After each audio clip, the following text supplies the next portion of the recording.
Greetings from the two of us. I am Russ Hatfield, enjoying life with Kara, my twin soul and higher dimensional member of Ashtar Command, for another lesson from the command.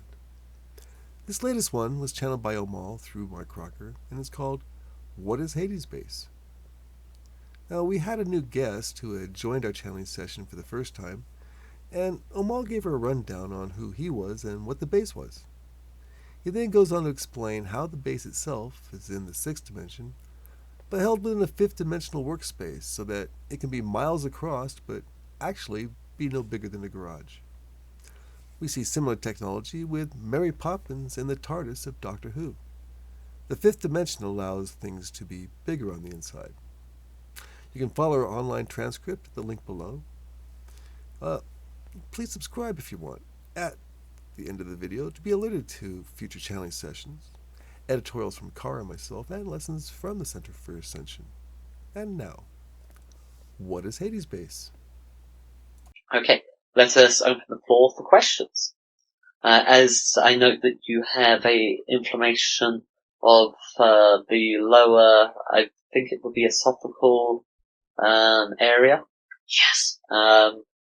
We will, if you wish, let both Skip and Russell there ask questions on your behalf if you are having difficulty. That would be fun.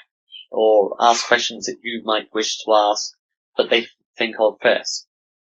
Let us open the floor.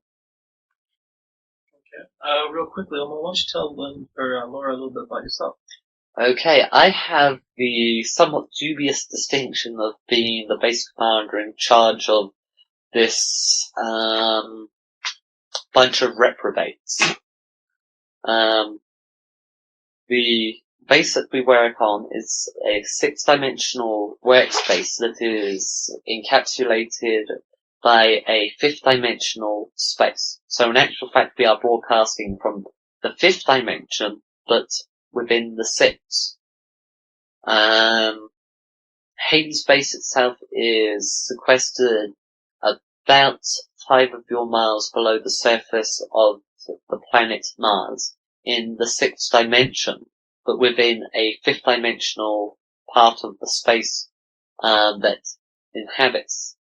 To explain in a way, you are in the third dimension. The fourth dimension is time. The fifth dimension is space, but not the space that you would take normally as space.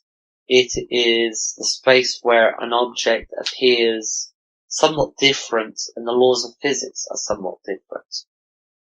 The best way to describe the fifth dimension is, let us say you have a object in front of you that you wish to pick up. Now, in the fifth dimension, you would try to reach for it, and it may appear to be the same distance away as it was before you reached for it. You may stand up and try to reach for it, and again, it might be the same distance away as it was to start off with.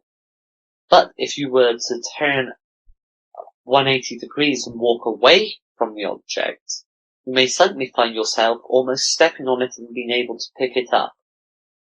Another interesting part of the fifth dimension is the ability that sometimes the laws of physics are suspended. The normal belief of what goes up must come down. Pick up an object and release it and it will fall to the floor doesn't always work. For example, you may release an object thinking it will fall to the floor, and instead it falls to the ceiling.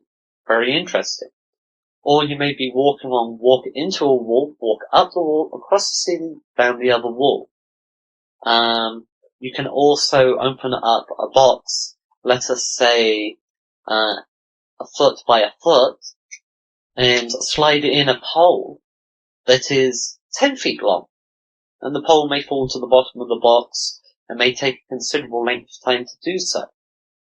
This can be replicated in labs and is very useful for storage, as might be suspected. However, it does leave open interesting problems on retrieving things. Another useful example is watering. That was not me. There is something irritating the nasal passages. we will see how it goes. Another interesting phenomena is we have a gentleman here that has a can for watering his plants that is probably no more larger than the tanker that Russ uses for drinking. However, this one watering can will water the equivalent to maybe 100 plants in large containers of about this width. Quite impossible in normal space. It is very useful to have such a small container containing such vast quantities of water, as it does not weigh that much.